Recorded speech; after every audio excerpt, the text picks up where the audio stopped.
कि शिव को अपना गुरु बना लिए हैं, परंतु सांसारिक दुनिया में रहने के लिए हमें संसार के शारीरिक गुरु बनाना जरूरी होगा क्या? शादी विवाह के लिए या दान दक्षिणा के लिए इत्यादि। आपका प्रेम स्वीकार है।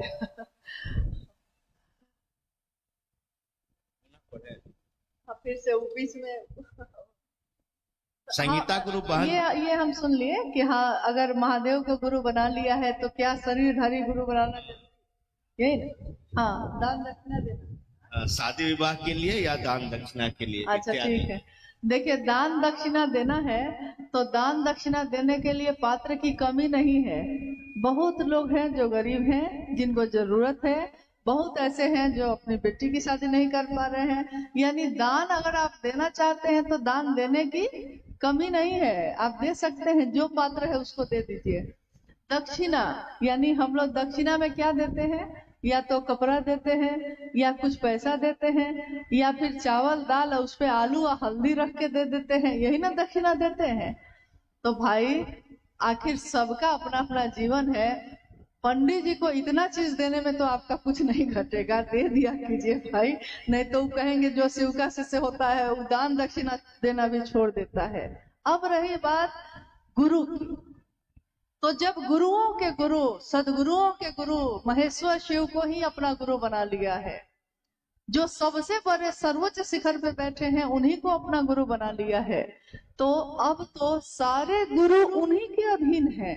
तो अलग से कोई गुरु बनाने की जरूरत आपको नहीं है। लेकिन सम्मान तो सबका करिएगा ना, परवाह तो सबकी करिएगा, किसी का अपमान तो नहीं करिएगा। शिव का शिष्य किसी का अपमान नहीं करता, सबका सम्मान करता है। और दान दक्षिणा तो हमारे घर की परंपरा है, दे दीजिए, क्या घटेगा भाई, उनका भी जीवन चलेगा। अगर है तो, नहीं है तो मत दीजिए। अगली जिज्ञासा है, शिव की चर्चा और यज्ञ में होने वाला प्रवचन में क्या अंतर है? शिव की चर्चा और यज्ञ या हवन जो होता है उसमें क्या अंतर है? प्राचीन समय में जब यह दुनिया बनी थी, कोई कर्मकांड नहीं था, न तो ये यज्ञ थे, न तो ये हवन था, न तो कोई पूजा पद्धति थी। इंसान जो रहता था जंगल में, पहाड़ों में, उसने ईश्वर को महसूस किया, समझा कि कोई है जो मुझको चलाता है, कोई है जो ये मौसम बदलता है, कोई है जो बारिश कराता है, कोई है जो तूफान लाता है, और कोई है जो इन सभी चीजों से हमारी रक्षा करता है। तो उसके समझ में जो आया, उसने उस समय कभी पेड़ की पूजा की। आपने देखा होगा हमारे घर द्वार में अभी भी प्रकृति की पूजा होती है। हम पीपल के पेड़ की पूजा करते हैं, हम बरगद की पूजा करते हैं, नहीं, तुलसी की पूजा करते हैं, यानी पेड़ पौधों की पूजा हम करते हैं। जल की पूजा करते हैं, नदी को माँ कहते हैं, क्योंकि नदी बचेगी तभी तो हमारा जीवन चलेगा, प्यास बुझेगी।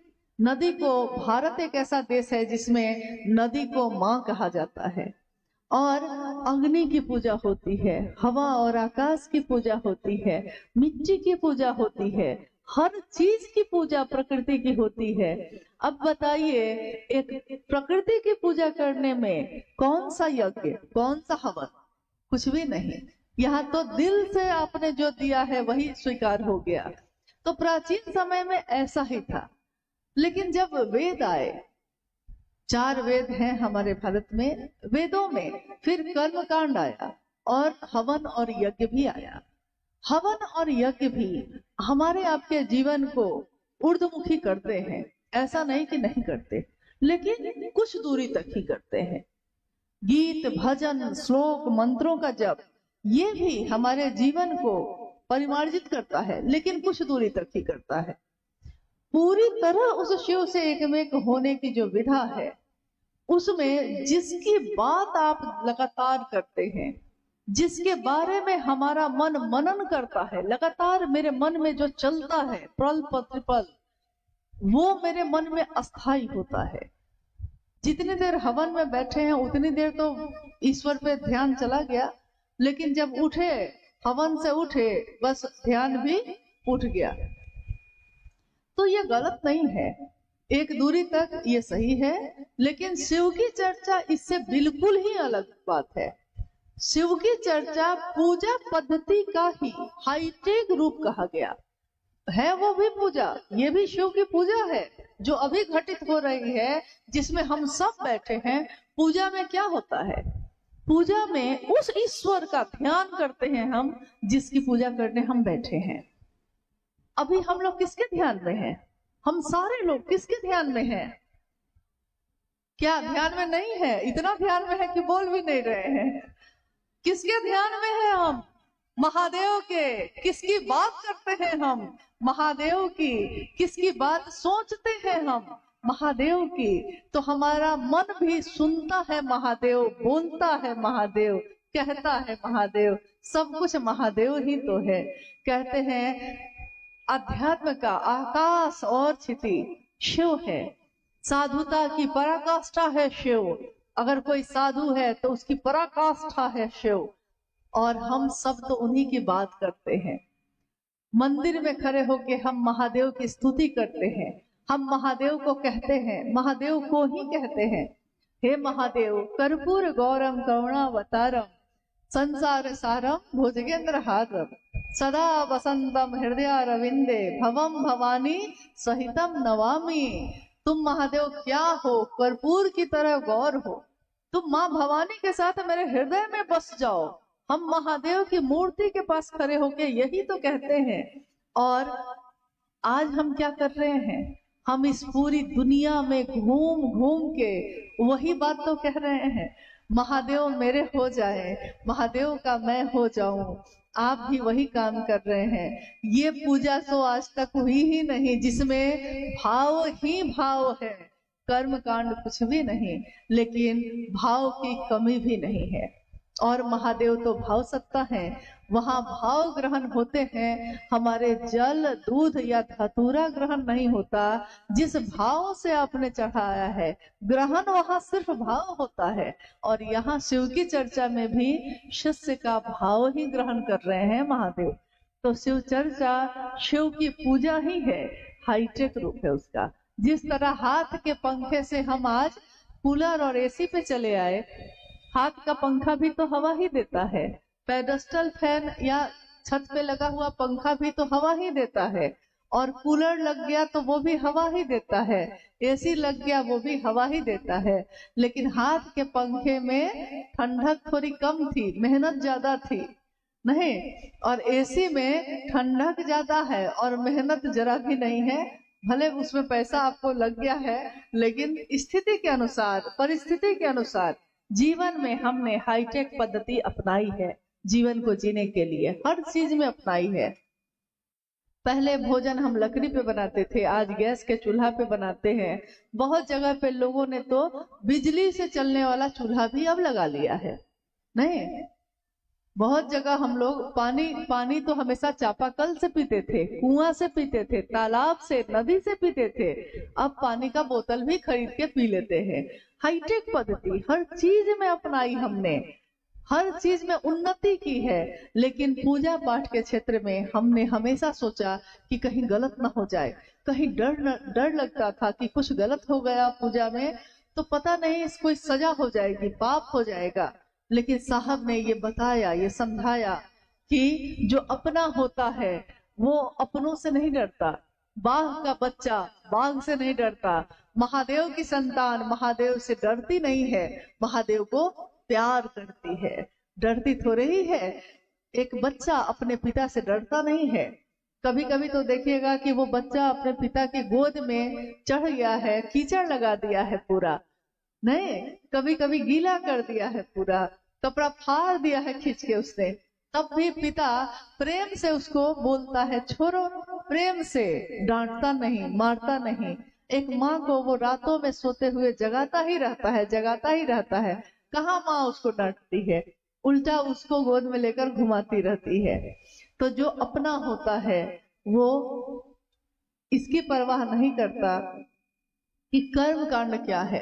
कर्म कांड नहीं, यहाँ तो दिल से दिल के मिलने की बात है। महादेव मेरे हैं तो मेरे मुझको जो आता है अपनों के लिए हम लोग अपना जो आता है उसी के द्वारा करते हैं।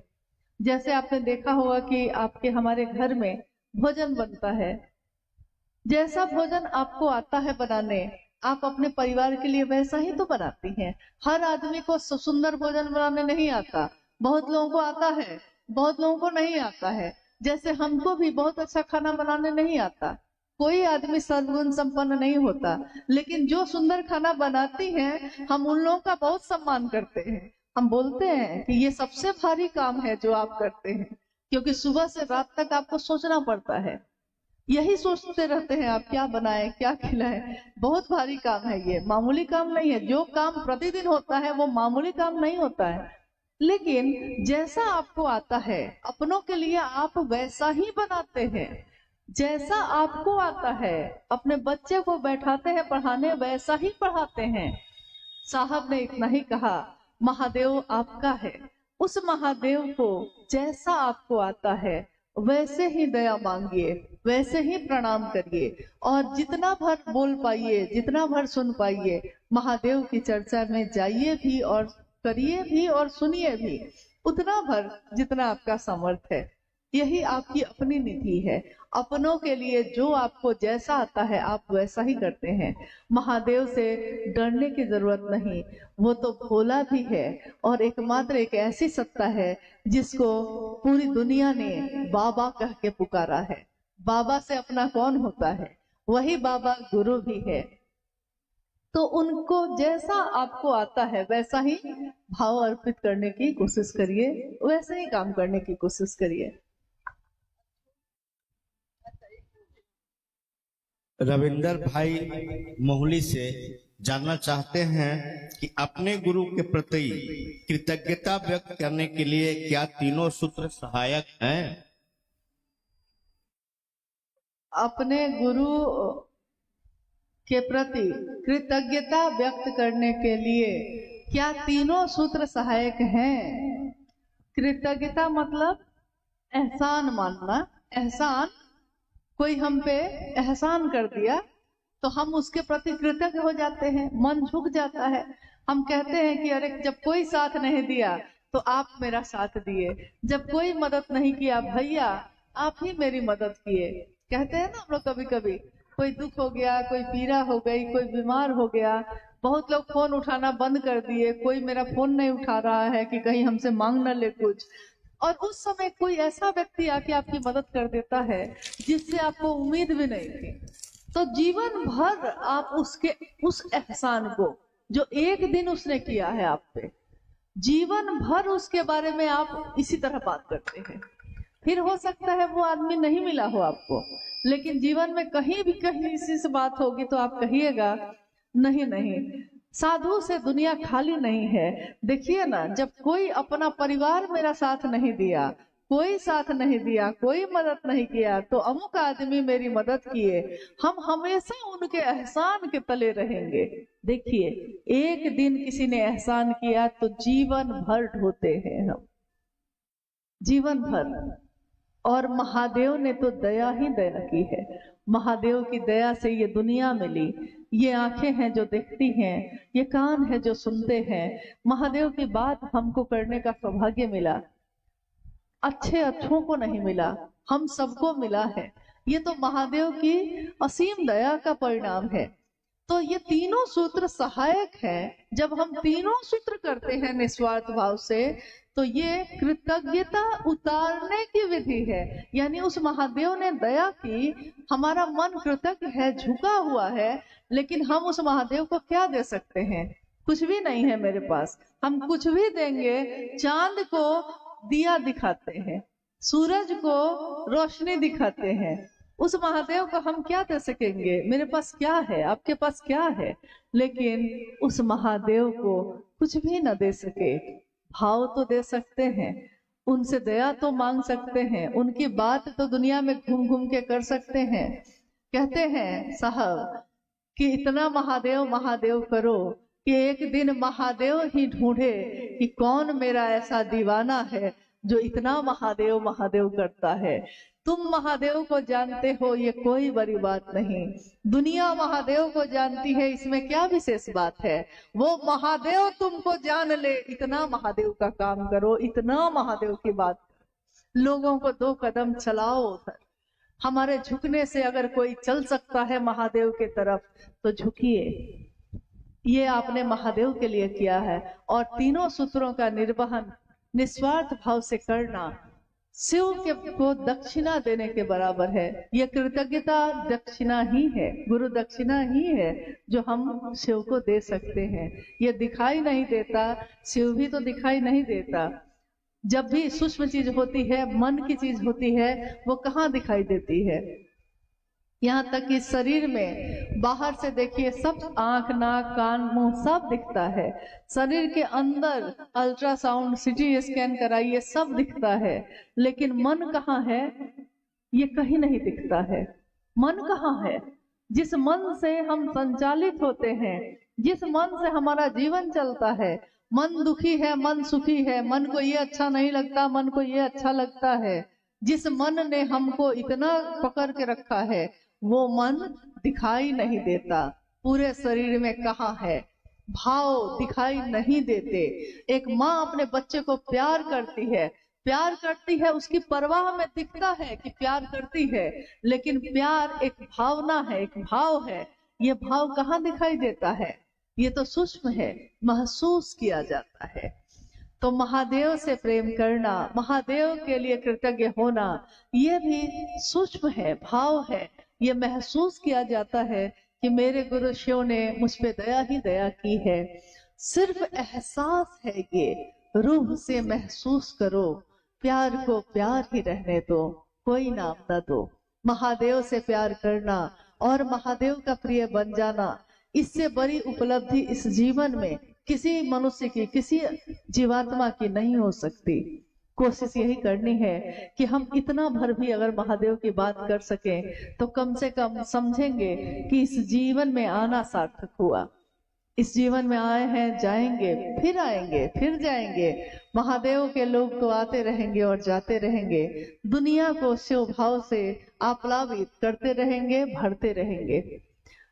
मेरा आप सभी से यही निवेदन है, यही अनुरोध है कि साहब हरिनानंद जी ने और माँ नीलमानंद जी ने अपने गुरु शिव की स्थापना हर दिल में हो, इसके लिए अपने जीवन की आहुति दी है, अपने पल प्रतिपल को न्यौछावर किया है।